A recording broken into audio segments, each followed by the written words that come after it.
11 ग्रंथों का निचोड़ यहाँ पर बहुत सुंदर हमें और आपको बता रहे हैं। वो कहते हैं कि गलत गलत विचार जो मन में आते हैं उस मन से निकलेंगे कैसे। मन के गलत विचारों को निकालने का उपाय यहाँ पर बता रहे हैं। वो कह रहे हैं पहले बाह परपंचों से हटो। कौन से परपंचों से अजय भैया? बाह परपंच मतलब ये जो आत्मा के हितकारी वचन है, ये तो आत्महितकारी है बीरेन्द्र जी, अध्यक्ष जी, लेकिन जो इसके अतिरिक्त सब्जेक्ट चल रहे हैं वो सब बाह परपंच है। क्या है? बाह परपंच है। हर चीज जो आत्मा के हित में है वो आत्महितकारी, और जो बाहर है वो सब परपंचकारी। यानी जिस प्रकार से भोजन करने बैठते हो, भोजन में वही चीज खाते हो जो पचे। क्या कहा फकीरे बाबा? जो पेट में पचे वो खाते हो, वो तो नहीं खाते जो पेट में सड़े, गले या पेट में ही रह जाए और बाद में आपको कब्जियत हो जाए। वही भोजन करते हो जो स्वादिष्ट हो, मिष्ट हो और चबाने में सुस्वादु होकर के पच जाए। हर चीज तो नहीं खाते। अगर चावल भी खा रहे हो, हल्का सा कंकड़ आ जाए तो क्या लगता है, अरे यार मजा नहीं आया। बाल आ जाए, कोई मक्खी मच्छर आ जाए, पूरा माइंड डिस्टर्ब हो जाता है। आचार्य कहते हैं सबसे पहले बाह परपंचों से हट जाओ, मन को एकाग्र करना है। कई लोग मेरे पास आते हैं और कहते हैं बीरेन्द्र जी, महाराज जी मेरा मन नहीं लगता, बताइए क्या करूं। मैंने कहा अच्छा। मैंने कहा जूते पहनते हो? बोले हाँ। कौन से वाले पहनते हो? बोले टाटा के, बाटा के, रिलायंस के, जो भी कंपनी के पहनते हैं। मैंने कहा कौन सा अच्छा लगता है जूता? बोले जो कंफर्टेबल हो और जो काटे वो हम पहनते ही नहीं है, वापस करके आ जाएंगे। मैंने कहा नहीं, 2-3 दिन पहनो ना। अरे कैसे पहन ले, पैर जख्मी हो जाएगा। मैंने कहा ऐसे ही जो चीज आत्मा को चुभे उसे तुरंत छोड़ देना चाहिए, उसे कहते हैं परपंच। भाई जूते में कंकड़ आ जाएगा, कितने अच्छे कंपनी का जूता हो, चप्पल हो, आप चलोगे तो बार बार पूरे शरीर का विकल्प उसी जगह जाएगा जब तक वो निकलकर बाहर ना हो जाए। अब सस्ती चप्पल हो चाहे महंगी हो, महंगे जूते हो, ब्रांडेड हो, लेकिन विकल्प तो विकल्प हो। इसलिए चाहे आप जायसवाल समाज से हो, चाहे आप अग्रवाल समाज से हो, चाहे आप पल्लीवाल से, चाहे आप उपरोचिया हो चाहे तिरोचिया हो, विकल्प तो विकल्प है। ये आत्मा नहीं देखती कि आप कौन से बाल हो, वो तो ये देखती है कि आत्मा में कितने परपंच लगे हैं, कितने आपके अभी जूते में कंकड़ डले हैं। कंकड़ निकाल लो, फिर बाल की तो जरूरत पड़ेगी नहीं, बिना ही बाल के आपकी गाड़ी चल जाएगी। इसीलिए ध्यान रखना, सबसे पहले आचार्यों ने बाल को उखाड़ना बोला। जहां बाल होगा वहां विवाद होगा, और जहां बाल ही नहीं होगा वो विवाद ही नहीं होगा। हमारे है ही नहीं, टेंशन ही नहीं लेते हम। अजय भैया सिस्टम ही नहीं। मंच तक आप करो, लेकिन जब भगवान की भक्ति करो तो वहां कोई बाल बात नहीं, वहां तो सिर्फ बालक की तरह भक्ति करो, है ना। आचार्य कहते पहले बाह के परपंचों को हटाओ, शरीर से पापों को त्यागो। किससे? अभी बाह परपंच हटा दिए, अब शरीर से जितने भी शरीर संबंधित पाप है, नहाने का, खाने का, लगाने का, ओढ़ने का, बिछाने का, दौड़ने का, चलने का, खड़े होने का, जो शरीर संबंधित पाप है इनको कम करो। छोड़ तो पाओगे नहीं। हाँ, कितनी बाल्टी पानी से अशोक जी बालाजी नगर नहाते हो आप? एक एवरेज मान लिया, 1 बाल्टी। अजय भैया, मंत्री जी 3-4 कभी गिनी है? बताओ भाई चश्मा वाले, 1 बाल्टी। तुम बताओ भैया, बहुत मुस्कुरा रहे हो हमें देख के, है? 1 बाल्टी, वो भी बाल्टी बड़ा। और ठंड में तो धूप वाली चलती है, उस दिन की बात नहीं कर रहा हूं। गर्मी में 2 लीटर 4 लीटर, और स्विमिंग पूल में पहुंच गए तो हजारों लीटर। अब आप सोचिए, जिस शरीर का कोई महत्व नहीं है आत्मा से, 24 साल हो गए, कितने हमें नहाए हुए, तुम्हें लगता है? एक दिन मत आओ नहा के, पति क्या कैसे भूत जैसी दिख रही,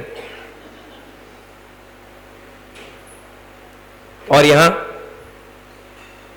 24 साल 365 दिन कोई लोटा लेकर के पानी नहीं डाले, कोई साबुन लगाकर नहीं नहाए, कोई इत्र और शरीर को चमका, एक कमंडल पानी है, हाथ पैर धोए, मुंह धोए और सीधे उठाए कमंडल और चले गए। और तुम कितना नहाते हो, उसके बाद भी भगवान को छू नहीं पाते। हम बिना नहाए भगवान को छू लेते हैं। ये अंतरंग के परपंचों से निकल गए हैं ना, शरीर की पाप क्रियाओं से निकल गए हैं, इसलिए रत्नात्रय पवित्र हो गया है। रत्नात्रय से एक साथ शरीर पवित्र हो गया है। इसलिए आचार्य कह रहे हैं शरीर के पापों से भी हट जाओ। शरीर संबंधित आप क्या क्या करते हो? जब भूख लगती है तो कुछ भी खा लेते हो। कुछ भी का मतलब बासी रोटी भी खाते हो, बासी चावल फ्राई करके खा लेते हो, बासी सब्जी भी खा लेते हो, बासी होटल में बची हुई हर चीज खा लेते हो। यहां तक कि कोरोना में सड़े सड़ाए गुटखा भी खा लिया लोगों ने, बीड़ी भी पी ली, और भूख लगा तो गोलगप्पे भी खा लिए, और उससे कहा सुनो हमारा आलू का त्याग है, तुम तो पानी डाल के दे दो। अरे एक काम करना, हमारा भैया बड़े का त्याग है, तुम तो बेसन ही बेसन दे दो, लगार का कोई लगता ही नहीं, कोई बात नहीं भैया। चलिए, तो शरीर संबंधित जो पाप है, नहाना, खाना, रोना, जाना, आना, उठना, बैठना, इसमें जो अनर्थ दंड है आपका, ठीक है, यूजुअल चीज है तो चल जाए, भैया नहाना तो पड़ेगा। हाँ, 10 बाल्टी पानी की जगह आधी बाल्टी से काम चल सकता है। जितना शरीर पर पानी डालोगे उतना शरीर में कालापन आएगा, और जितना पानी नहीं डालोगे तुमसे ज्यादा चमक आएगी। ये प्रभाव पड़ता है बिना नहाए जीवन रहने का, मालूम है?